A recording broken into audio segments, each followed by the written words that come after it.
Mungu akaita nuru mchana, na giza akaliita usiku. Ikawa jioni, ikawa asubuhi, siku moja. Mungu akasema, na liwe anga katikati ya maji, likayatenge maji na maji. Mungu akalifanya anga, akayatenga yale maji yaliyo juu ya anga na yale maji yaliyo chini ya anga. Ikawa hivyo. Mungu akaliita lile anga mbingu. Ikawa jioni, ikawa asubuhi, siku ya pili. Mungu akasema, maji yaliyo chini ya mbingu na yakusanyike mahali pamoja, ili pakavu pakaonekane. Ikawa hivyo. Mungu akapaita pale pakavu nchi, na makusanyiko ya maji akayaita bahari. Mungu akaona ya kuwa ni vyema. Mungu akasema, nchi na itoe majani, mche utoao mbegu, na mti wa matunda uzaao matunda kwa jinsi yake, ambao mbegu zake zimo ndani yake, juu ya nchi. Ikawa hivyo. Nchi ikatoa majani, mche utoao mbegu kwa jinsi yake, na mti uzaao matunda, ambao mbegu zake zimo ndani yake, kwa jinsi yake. Mungu akaona ya kuwa ni vyema. Ikawa jioni, ikawa asubuhi, siku ya tatu. Mungu akasema, na iwe mianga katika anga la mbingu, ilitenge kati ya mchana na usiku, nayo iwe ndiyo dalili na majira na siku na miaka. Tena iwe ndivyo mianga katika anga la mbingu, itie nuru juu ya nchi. Ikawa hivyo. Mungu akafanya mianga miwili mikubwa, ule mkubwa utawale mchana na ule mdogo utawale usiku. Akafanya na nyota pia. Mungu akaiweka katika anga la mbingu, itie nuru juu ya nchi, na kuutawala mchana na usiku, na kutenga nuru na giza. Mungu akaona ya kuwa ni vyema. Ikawa jioni, ikawa asubuhi, siku ya nne.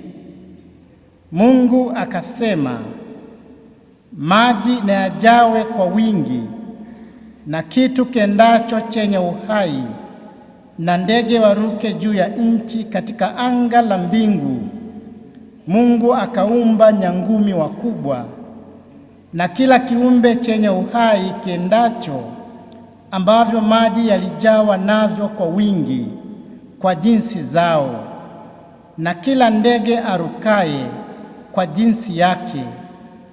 Mungu akaona ya kuwa ni vyema. Mungu akavibarikia akisema, zaeni mkaongezeke, mkayajaze maji ya baharini, ndege na wazidi katika nchi. Ikawa jioni, ikawa asubuhi, siku ya tano. Mungu akasema, nchi na izae kiumbe hai kwa jinsi zake, mnyama wa kufugwa nacho kitambaacho, na wanyama wa mwitu kwa jinsi zake. Ikawa hivyo.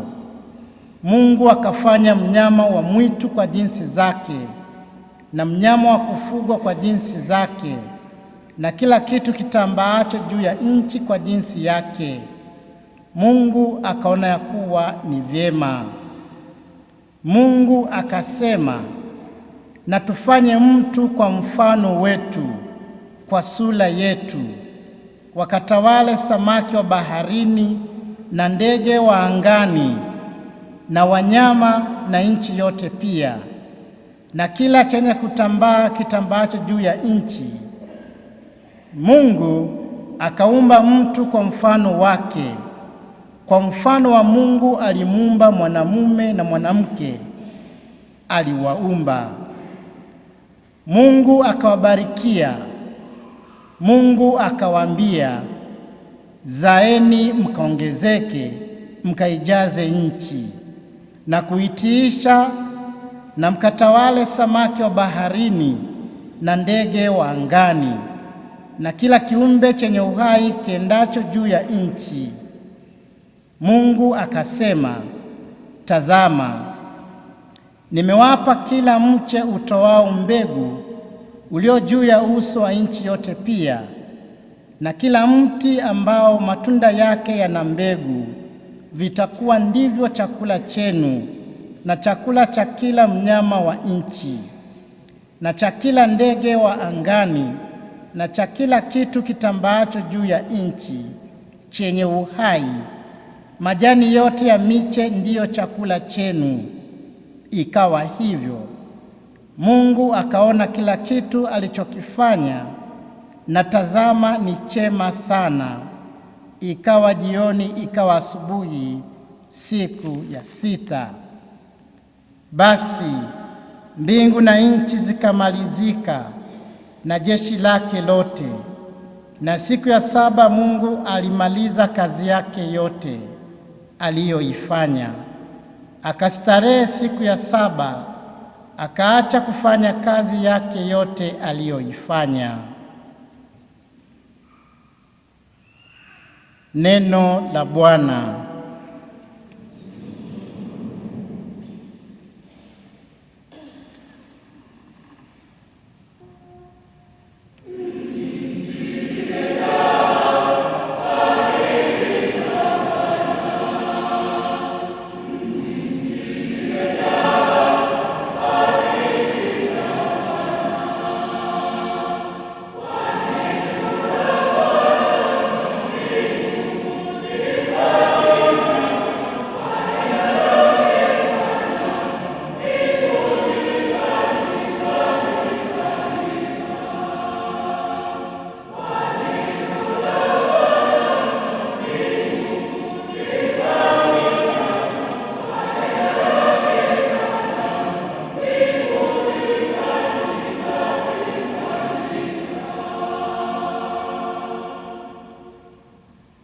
Kwa neno la Bwana mbingu zilifanyika, na jeshi lake lote kwa pumzi ya kinywa chake.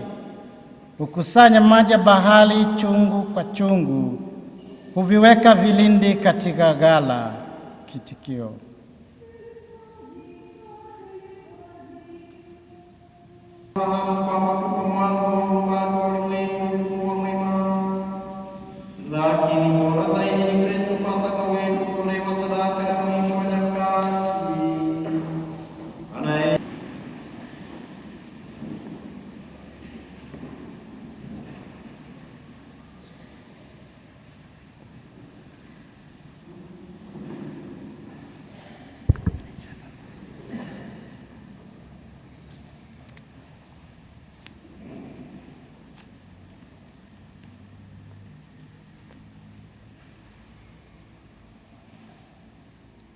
Somo la pili. Somo la kitabu cha Mwanzo, sura ya 22 aya ya 1 hadi ya 18.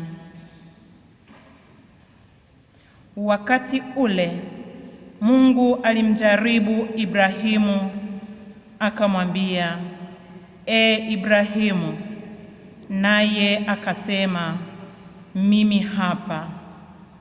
Akasema, umchukue mwanao wako wa pekee umpendaye, Isaka, ukaende zako mpaka nchi ya Moria, ukamtoe sadaka ya kuteketezwa huko juu ya mlima mmojawapo nitakaokuambia.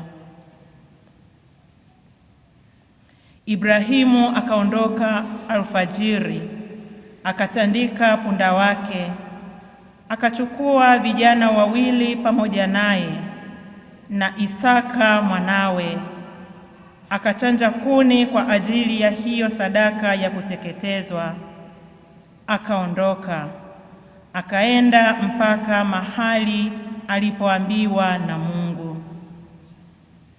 Siku ya 3 Ibrahimu akainua macho yake, akapaona mahali pakali mbali. Ibrahimu akawaambia vijana wake, kaeni ninyi hapa pamoja na punda, na mimi na kijana tutakwenda kule tukaabudu na kuwarudia tena.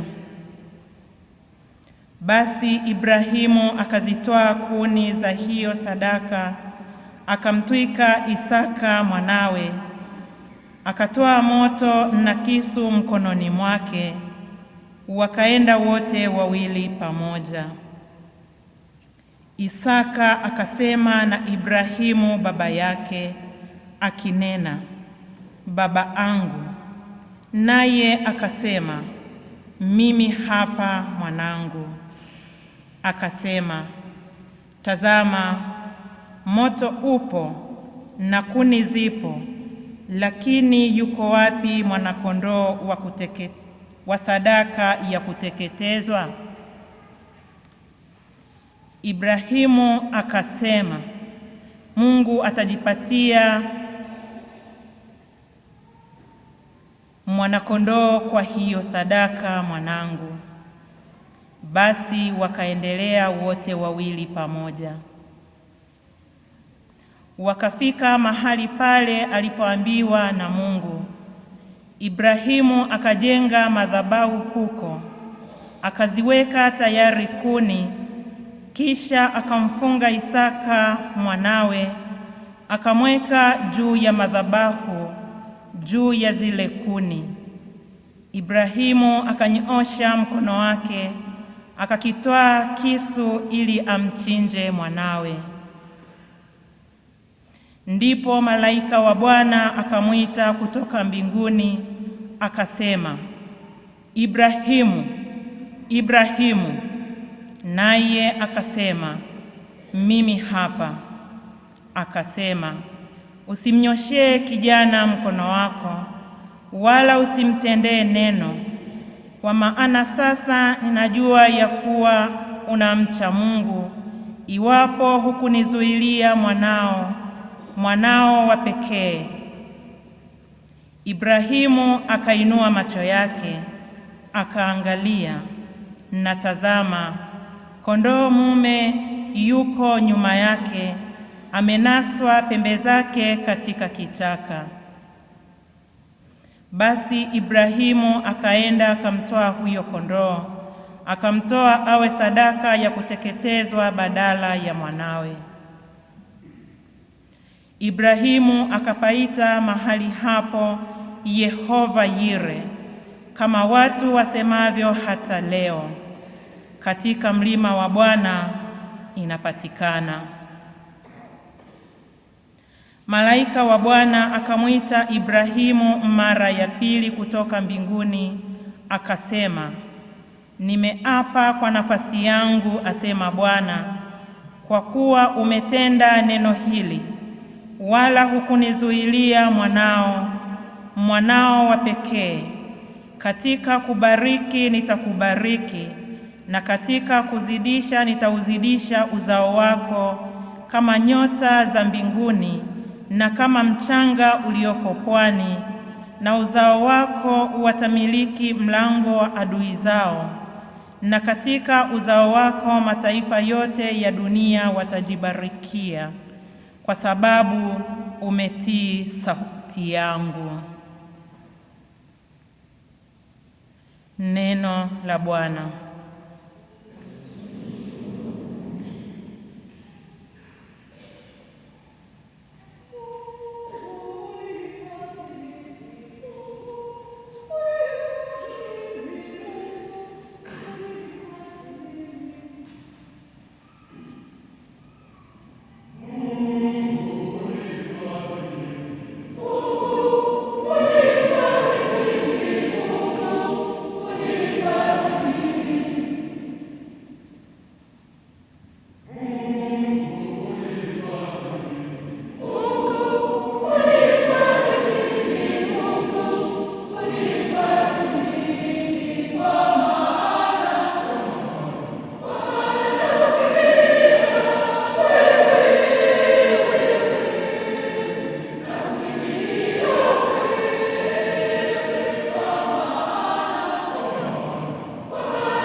Bwana ndiye fungu la posho langu na la kikombe changu.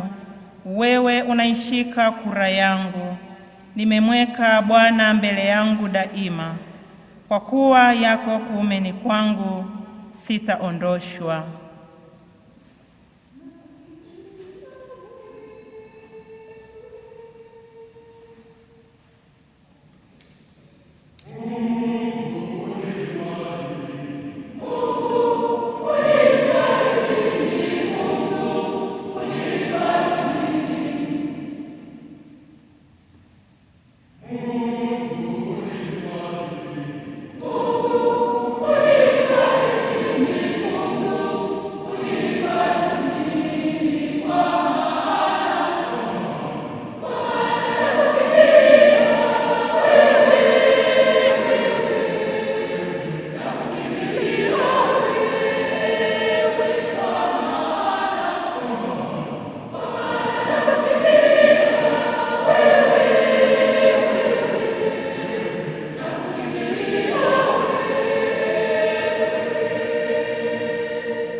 Kwa hiyo moyo wangu unafurahi, nao utukufu wangu unashangilia.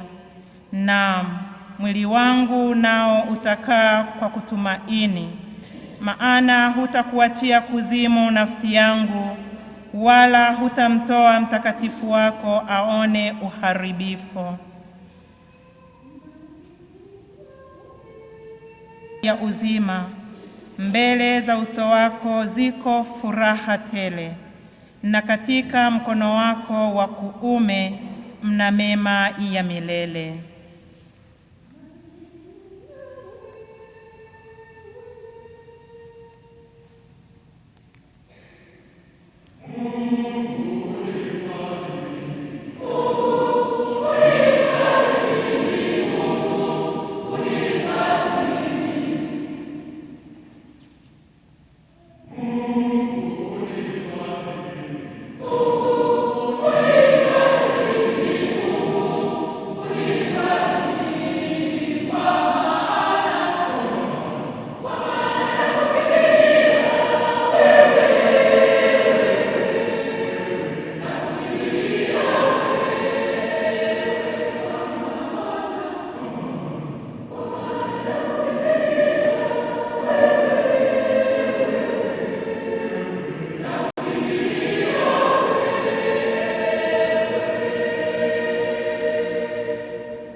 Somo la kitabu cha Kutoka sura ya 14 aya ya 15 na sura ya 15 aya ya kwanza.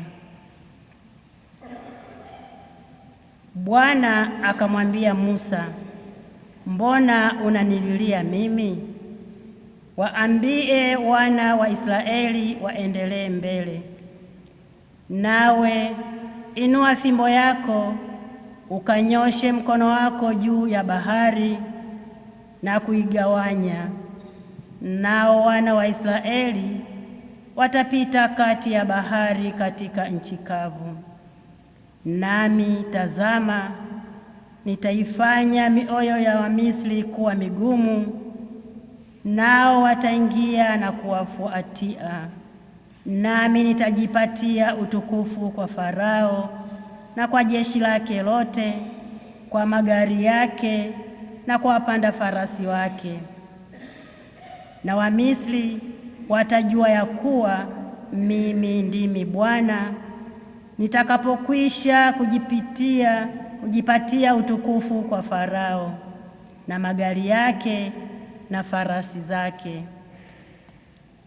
Kisha malaika wa Mungu aliyetangulia mbele ya jeshi la Israeli akaondoka akaenda nyuma yao, na ile nguzo ya wingu ikaondoka hapo mbele yao, ikasimama nyuma yao, ikafika kati ya jeshi la Misri na jeshi la Israeli. Napo palikuwa na lile wingu na lile giza, lakini lilitoa nuru wakati wa usiku, na hawakuwakaribia hawa usiku kucha. Musa akanyosha mkono wake juu ya bahari, Bwana akaifanya bahari irudi nyuma kwa upepo wa nguvu utokao mashariki usiku kucha, akaifanya bahari kuwa nchi kavu, maji yakagawanyika. Wana wa Israeli wakaenda ndani kati ya bahari katika nchi kavu, nayo maji yalikuwa ukuta kwao mkono wa kuume na mkono wa kushoto. Na wale wa Misri wakawafuatia, wakaingia ndani kati ya bahari, farasi zote za Farao na magari yake na wapanda farasi wake.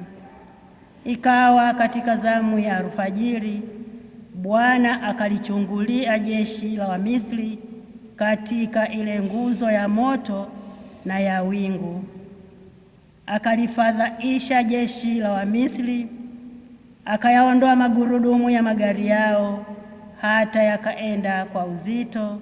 Na Wamisri wakasema, na tukimbie mbele ya Israeli, kwa kuwa Bwana anawapigania kinyume cha Wamisri. Bwana akamwambia Musa, nyosha mkono wako juu ya bahari ili maji yarudi tena juu ya Wamisri, juu ya magari yao na juu ya farasi zao. Musa akanyosha mkono wake juu ya bahari, na kulipopambazuka bahari ikarudi kwa nguvu zake. Wamisri wakakimbia mbele yake, na Bwana akawakukutia mbali hao Wamisri kati ya bahari. Yale maji yakarudi yakafunikiza magari na wapanda farasi, hata jeshi lote la Farao lililoingia katika bahari nyuma yao. Huku hakusalia hata mtu mmoja. Lakini wana wa Israeli wakaenda katika nchi kavu katikati ya bahari, na hayo maji yalikuwa ni makuta upande wao wa kuume na upande wao wa kushoto. Ndivyo Bwana alivyowaokoa Israeli siku ile mikononi mwa Wamisri. Waisraeli wakawaona Wamisri ufuoni kwa bahari wamekufa. Israeli akaiona ile kazi kubwa aliyoifanya Bwana juu ya Wamisri. Ndipo hao watu wakamcha Bwana, wakamwamini Bwana na Musa mtumishi wake. Ndipo Musa na wana wa Israeli wakamwimbia Bwana wimbo huu, wakanena na kusema: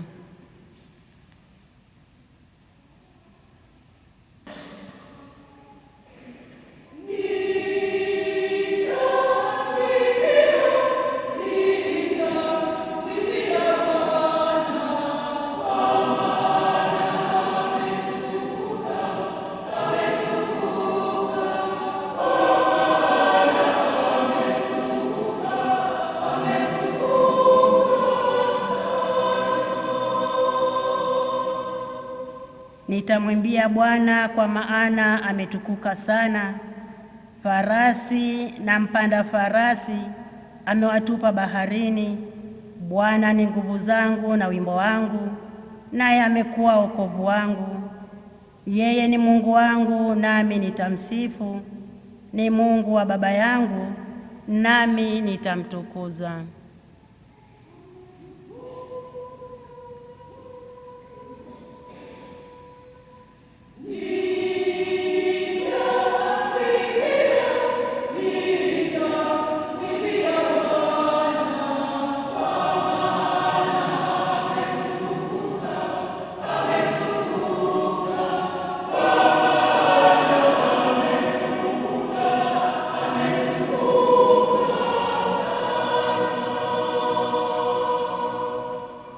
Bwana ni mtu wa vita, Bwana ndilo jina lake. Magari ya Farao na jeshi lake amewatupa baharini. Maakida yake wateule wamezama katika bahari ya Shamu. Vilindi vimewafunikiza, walizama vilindini kama jiwe.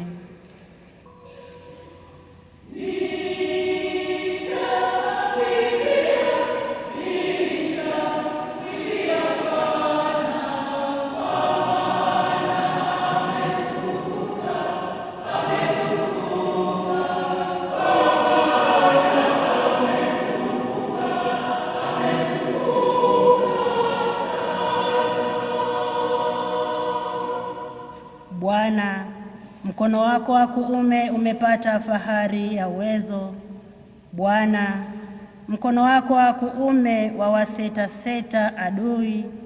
Kwa wingi wa ukuu wako wawaangusha chini wanaokuondokea.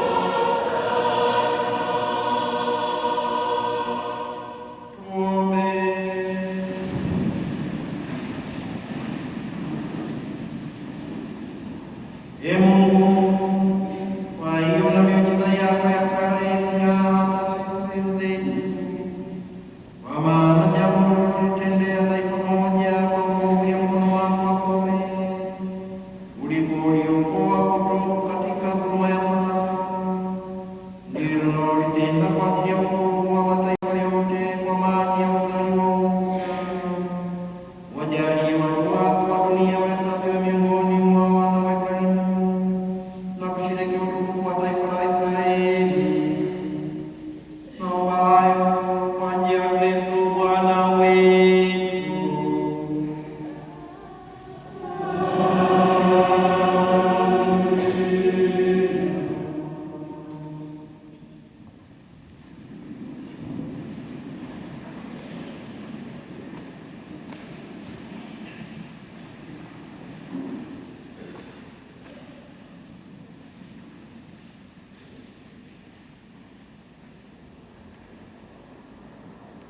Somo la kitabu cha Nabii Isaya sura ya 54 haya ya 5 hadi ya 14. Kwa sababu muumba wako ni mume wako, Bwana wa majeshi ndilo jina lake, na Mtakatifu wa Israeli ndiye mkombozi wako. Yeye ataitwa Mungu wa dunia yote. Maana Bwana amekuita kama mke uliyeachwa na kuhuzunishwa rohoni, kama mke wakati wa ujana atupwapo, asema Mungu wako. Kwa kitambo kidogo nimekuacha, lakini kwa rehema nyingi nitakukusanya. Kwa ghadhabu ifurikayo nalikuficha uso wangu dakika moja, lakini kwa fadhili za milele nitakurehemu, asema Bwana mkombozi wako. Kwa maana jambo hili limekuwa kama maji ya Nuhu kwangu. Maana kama nilivyoapa ya kwamba maji ya Nuhu hayatapita juu ya dunia tena, kadhalika nimeapa ya kwamba sitakuonea hasira wala kukukemea. Maana milima itaondoka na vilima vitaondolewa, bali wema wangu hautaondoka kwako, wala agano langu la amani halitaondolewa, asema Bwana akurehemuye. Ewe uliyeteswa, uliyerushwa na tufani, usiyeturizwa, tazama, nitaweka mawe yako kwa rangi nzuri, nitaweka misingi yako kwa yakuti samawi, nami nitaifanya minara yako ya akiki nyekundu, na malango yako ya almasi, na mipaka yako yote ya mawe yapendezayo. Na watoto wako wote watafundishwa na Bwana, na amani ya watoto wako itakuwa nyingi. Utathibitika katika haki, utakuwa mbali na kuonewa, kwa maana hutaogopa, na mbali na hofu, kwa maana haitakukaribia. Neno la Bwana.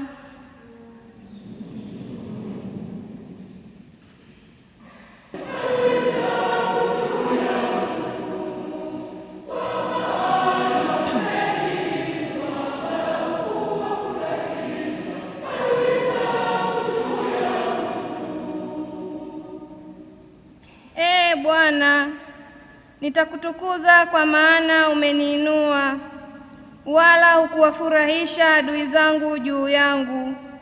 Umeniinua nafsi yangu, Bwana, kutoka kuzimu. Umenihuisha na kunitoa miongoni mwao washukao shimoni.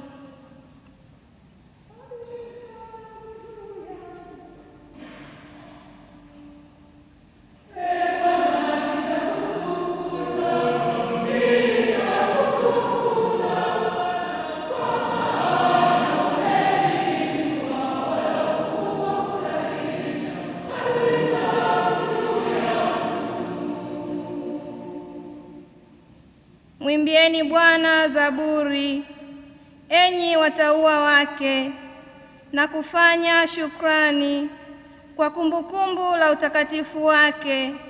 Maana ghadhabu zake ni za kitambo kidogo, katika radhi yake mna uhai.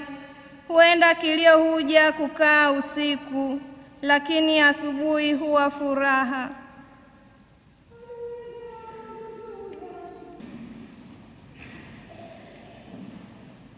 Somo la kitabu cha nabii Isaya sura ya 55 aya ya kwanza mpaka ya 11. Bwana asema hivi: haya, kila aonaye kiu njoni majini, naye asiye na fedha nunueni mle. Naam, njoni nunueni divai na maziwa, bila fedha na bila thamani, kwangu kutoa fedha kwa ajili ya kitu ambacho si chakula, na mapato yenu kwa kitu kisichosababisha. Nisikilizeni kwa bidii, mle kilicho chema, na kujifurahisha nafsi zenu kwa unono. Tegeni masikio yenu na kunijia, sikieni, nafsi zenu zitaishi. Nami nitafanya nanyi agano la milele, naam, rehema za Daudi zilizo imara. Angalieni, nimemweka kuwa shahidi kwa kabila za watu, kuwa kiongozi na jemedali kwa kabila za watu. Tazama, utaita taifa usilolijua, na taifa lisilokujua wewe litakukimbilia, kwa sababu ya Bwana Mungu wako na kwa ajili yake Mtakatifu wa Israeli, maana amekutukuza. Mtafuteni Bwana maadamu anapatikana, mwiteni maadamu yu karibu. Mtu mbaya na aache njia yake, na mtu asiye haki aache mawazo yake, na amrudie Bwana, naye atamrehemu, na arejee kwa Mungu wetu, naye atamsamehe kabisa. Maana mawazo yangu si mawazo yenu, wala njia zenu si njia zangu, asema Bwana.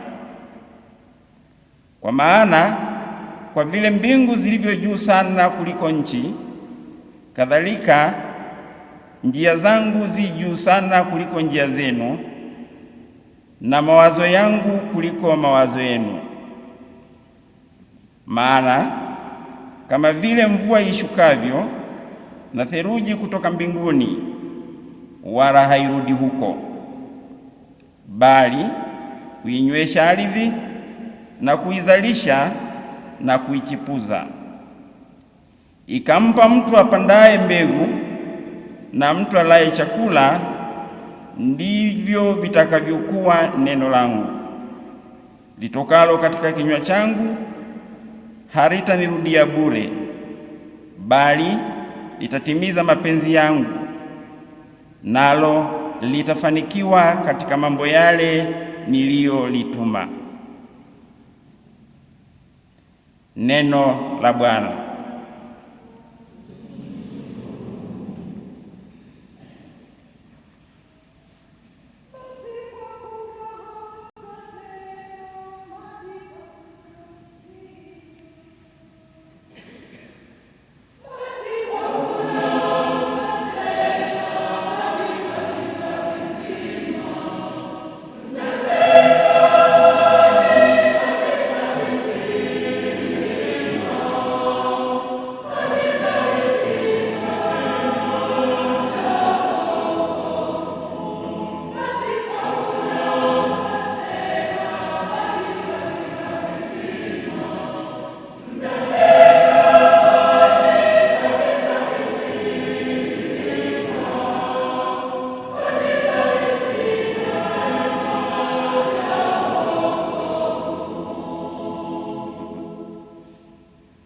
Tazama, Mungu ndiye wokovu wangu, nitamtumaini wala sitaogopa. Maana Bwana Yehova ni nguvu zangu na wimbo wangu, naye amekuwa wokovu wangu. Basi kwa furaha mtateka maji katika visima vya wokovu.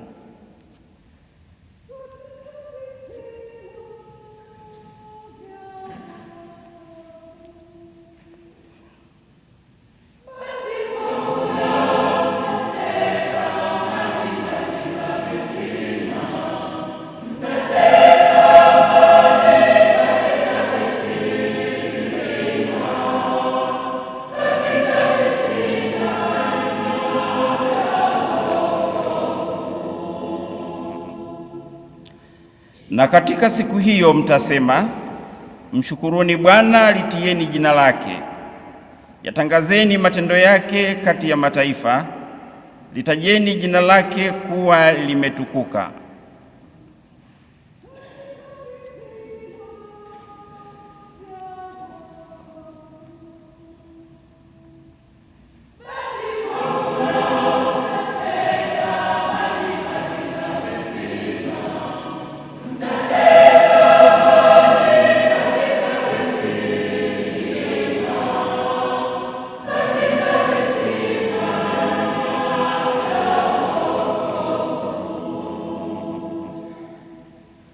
Mwimbieni Bwana, kwa kuwa ametenda makuu, na yajulikane haya katika dunia yote. Paza sauti, piga kelele, mwenyeji wa Sayuni, maana mtakatifu wa Israeli ni mkuu kati yako.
Somo la kitabu cha Nabii Baruku, sura ya 3 mstari wa 9 hadi wa 15 na sura ya 12 mstari wa 4.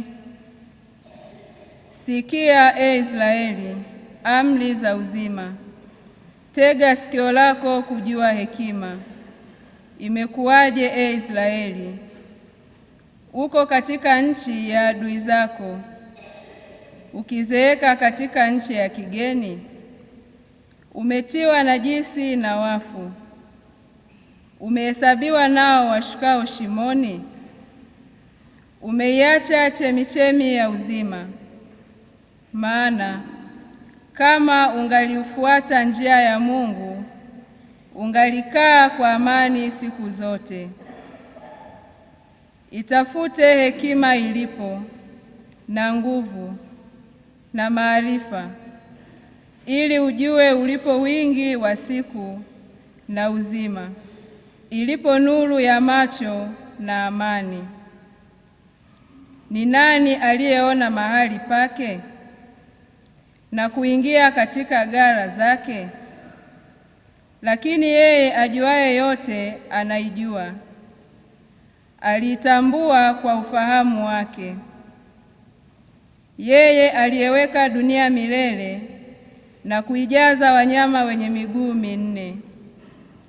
Yeye aitumaye nuru ikaenda, akaiita ikamtia kwa kicho.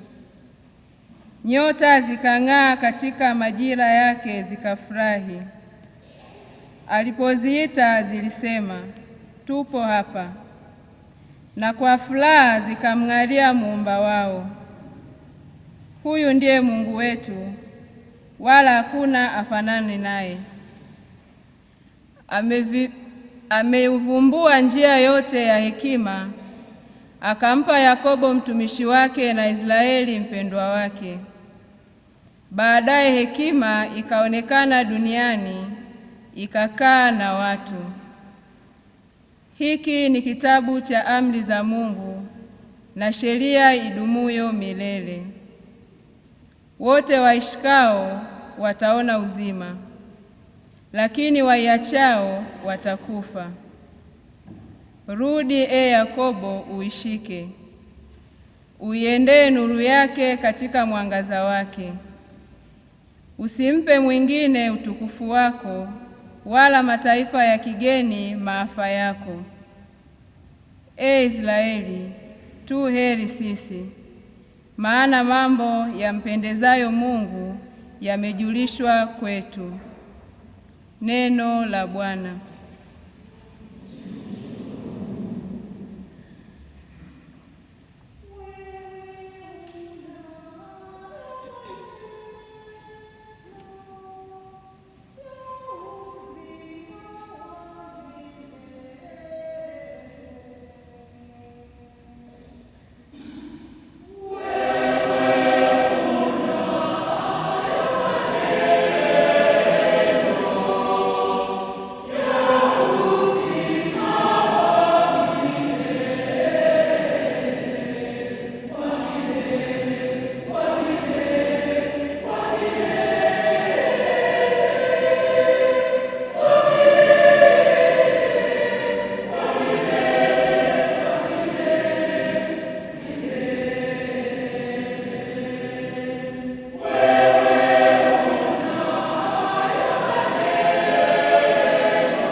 Sheria ya Bwana ni kamilifu, huiburudisha nafsi. Ushuhuda wa Bwana ni amini, humtia mjinga hekima.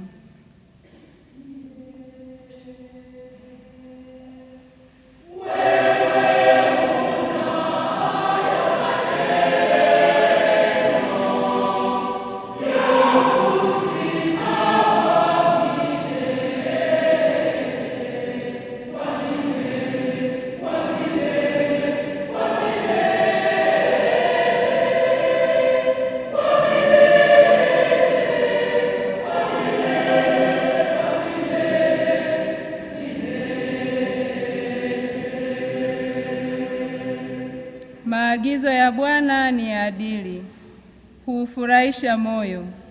Amri ya Bwana ni safi, huyatia macho nuru.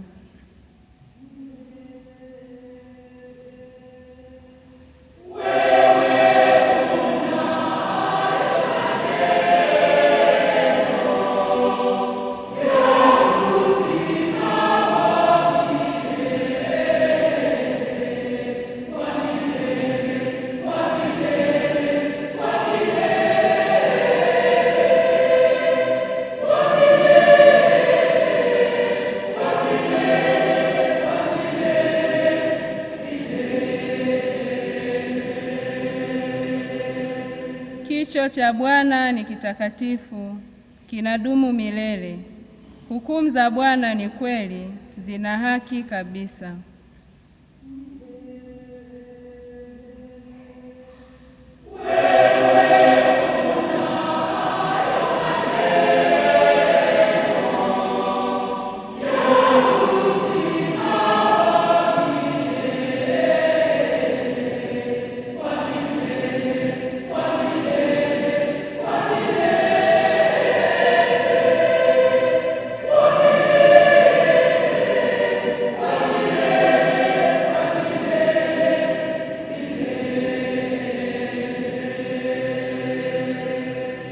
Ni za kutamanika kuliko dhahabu, kuliko wingi wa dhahabu safi.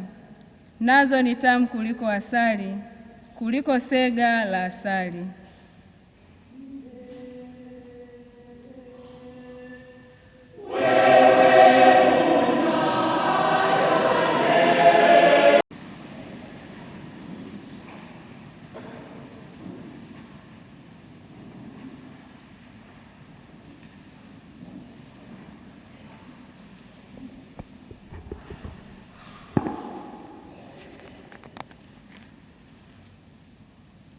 Somo la 7.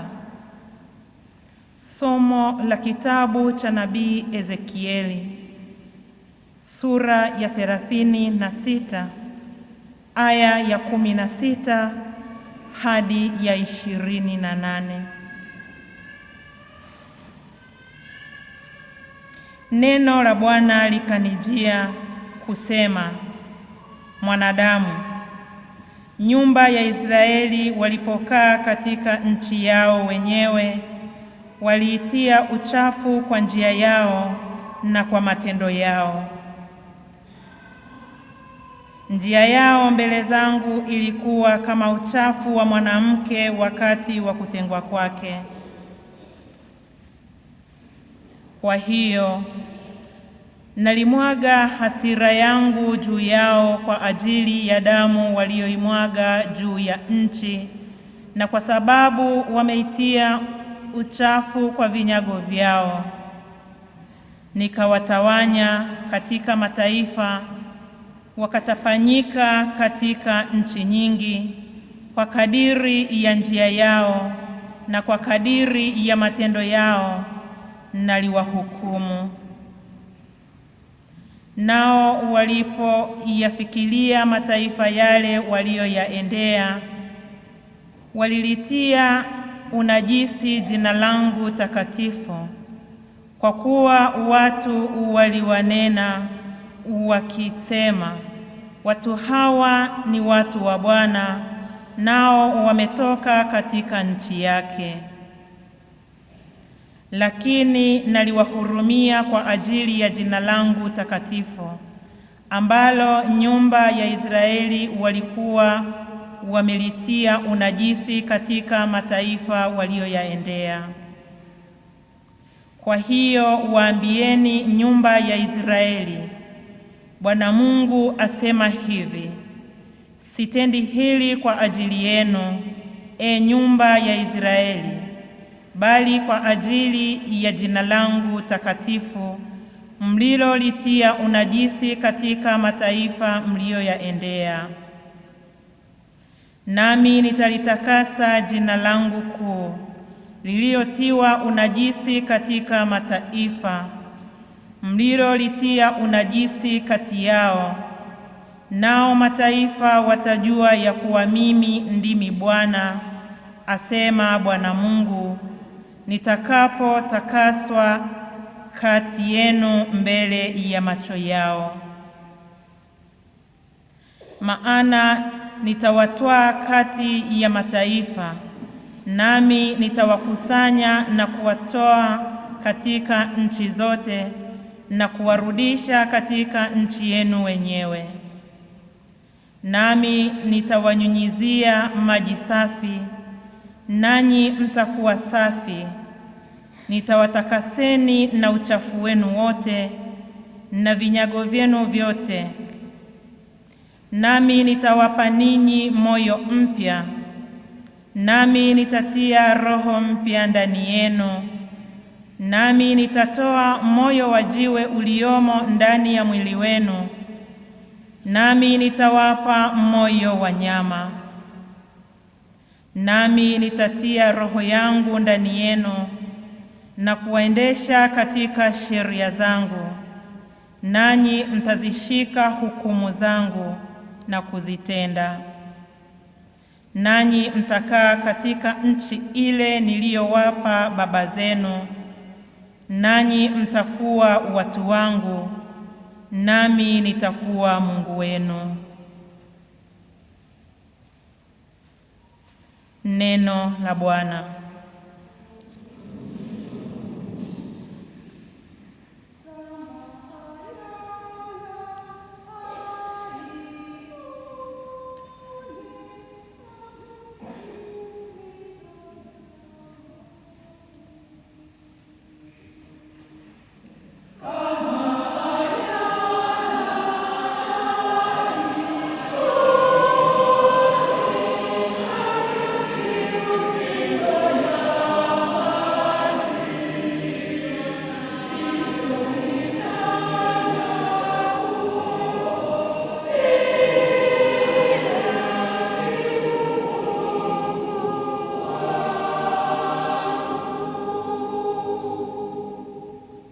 Nafsi yangu inamwonea kiu Mungu, Mungu aliye hai.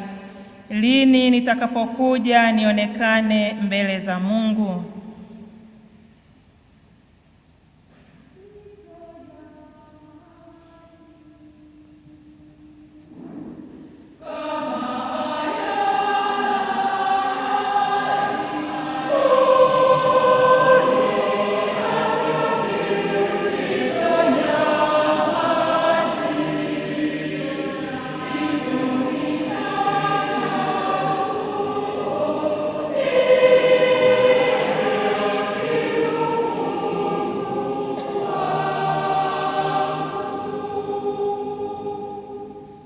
Nayakumbuka hayo nikiweka wazi nafsi yangu ndani yangu, jinsi nilivyokuwa nikienda na mkutano na kuwaongoza nyumbani kwa Mungu kwa sauti ya furaha na kusifu mkutano wa sikukuu.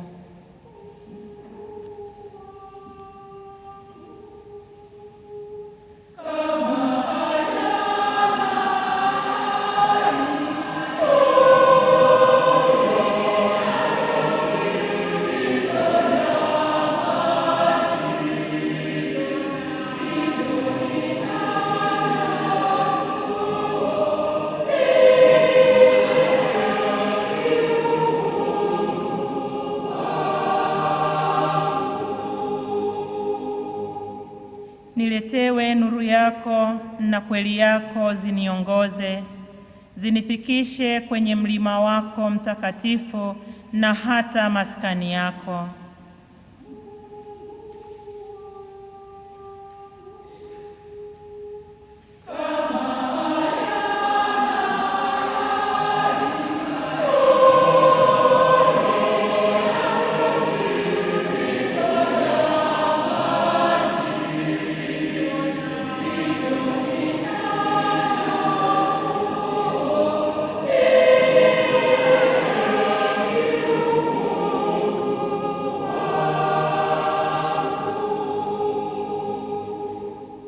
Hivyo nitakwenda madhabahuni kwa Mungu aliye furaha yangu na shangwe yangu. Nitakusifu kwa kinubi, Ee Mungu, Mungu wangu.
katika wafu kwa njia ya utukufu wa Baba.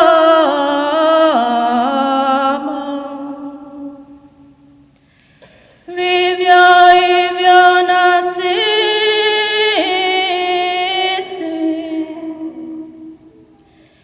tuenende katika upya wa uzima, kwa maana kama tulivyounganika naye katika mfano wa mauti yake,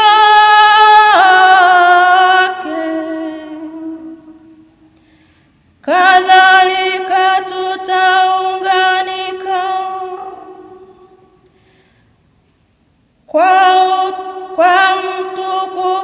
kwa mfano wa kufufuka kwake,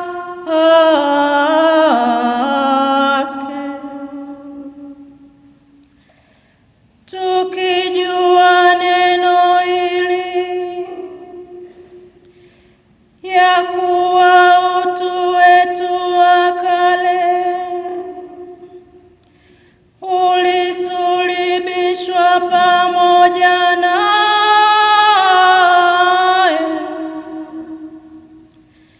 ili mwili wa dhambi ubatilike, tusitumikie dhambi tena,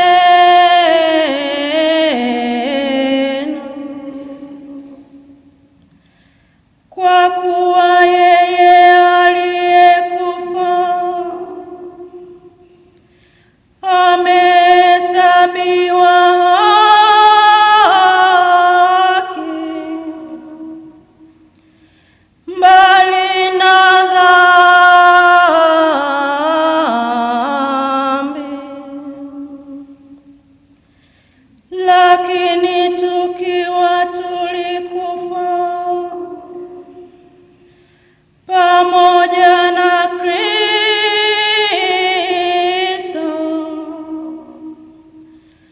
twaamini ya kuwa tutaishi pamoja naye, tukijua ya kuwa Kristo akisha kufufuka katika wafu hafi tena,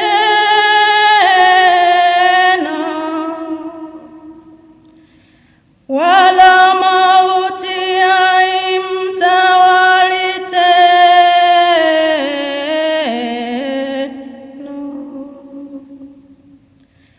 Maana kwa kule kufa kwake alifia dhambi mara moja tu,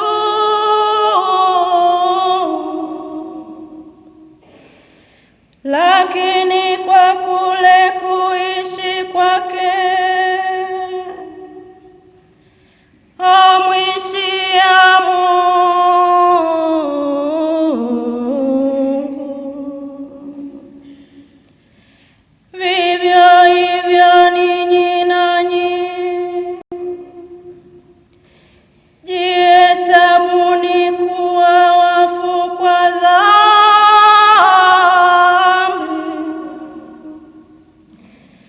na walio hai kwa Mungu katika Kristo